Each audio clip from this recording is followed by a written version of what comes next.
Gregory T. Baranco, Baranco. Okay.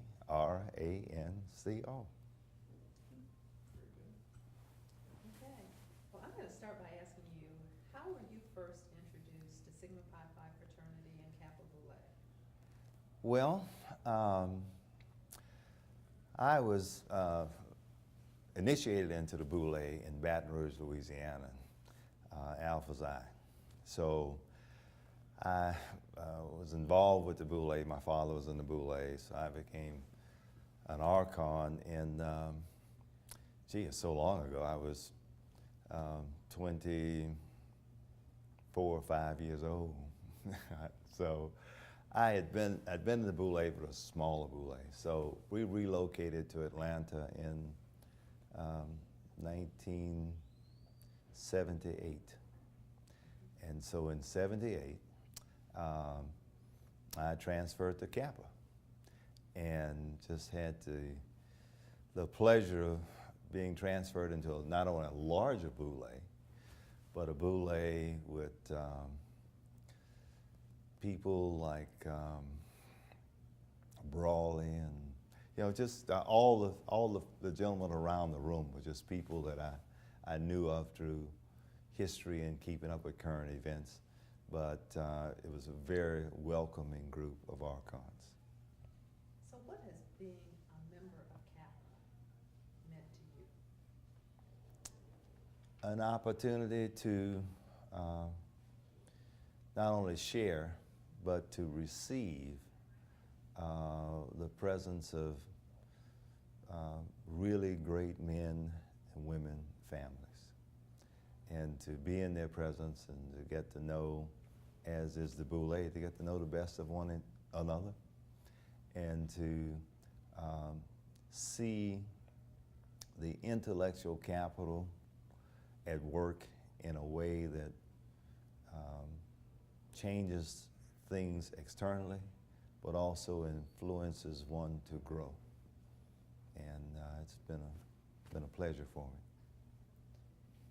You mentioned coming to Kappa and seeing all of these people that you had known and read about through history, or you've known about through your life. Just out of curiosity, out of all of these great archons within Kappa, is there anyone, living or dead, that you are especially pleased to have gotten to know? Well, there are so many. I'd be remiss to just name one. Just one. Just one. I'm not Well, gonna let you off the hook, Greg. well, then I mentioned Brawley. And Brawley's history with Clark Atlanta. And I didn't know as much about Brawley as I did about some of the other Archons. Benny Mays, for example, but getting to know Brawley and having the opportunity to work with him, one-on-one in particular, I was fortunate enough to be, because I knew something about business. I was the thesauristus early on and served for many years in that role. Well, one of the, and I don't remember when it was, but we were hosting the Grand Boule in Atlanta. So there's been several Grand Boule hostings ago. But I had an opportunity to work with Brawley through the planning and the managing of all the finances, which I did and felt very comfortable with.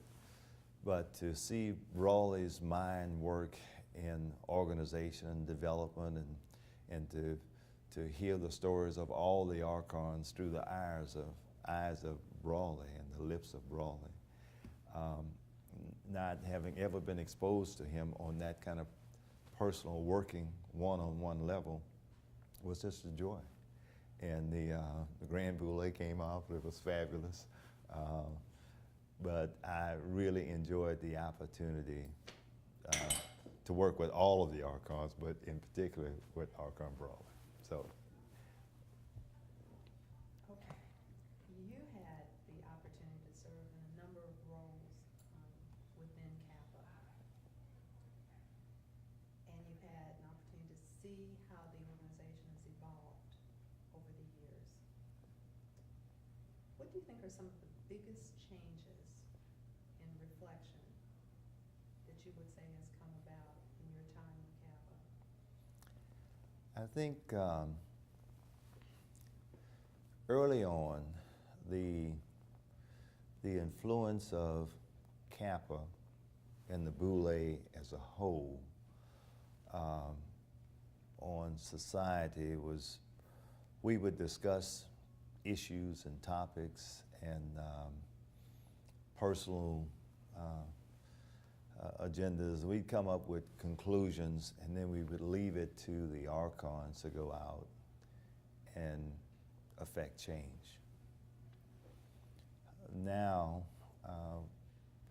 because of leadership and because of youth, and we've got so much expertise in Kappa that we can draw on the experience of these giants in any field, whether it's science, education, politics, human rights, that now we come together and we're willing to take a stand as a fraternity in the best interest of society, and to stand up as men and women, Archon and Akusa of Sigma Pi Phi, and say that this is not right. We have studied the situation, and we have come to this conclusion, and we would appeal to your better judgment to make things right. We did that with Geronimo Wilson, which was a young man that academically doing very well, a leader, and because of misjudgments in our minds, was put in a position of going to jail.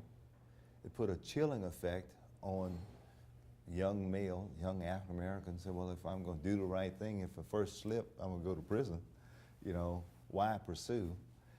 And we were able to, against formidable odds, come to a positive result, and he's now in school over at Morehouse and doing well, last I checked. So the same thing, we're having some things going on right now with our local education system, with the school board, and we're willing to step up and risk, put ourselves at risk publicly, to do the right thing if you have it. And so it's not just, it's a fraternity that has learned to be comfortable with using its intellectual and physical capital to step out and say it's time to take a stand. And so we're doing that now, and that's different from when I first entered Kappa. You're such a diplomat. Thank you so much. Okay. I'm waiting for you to say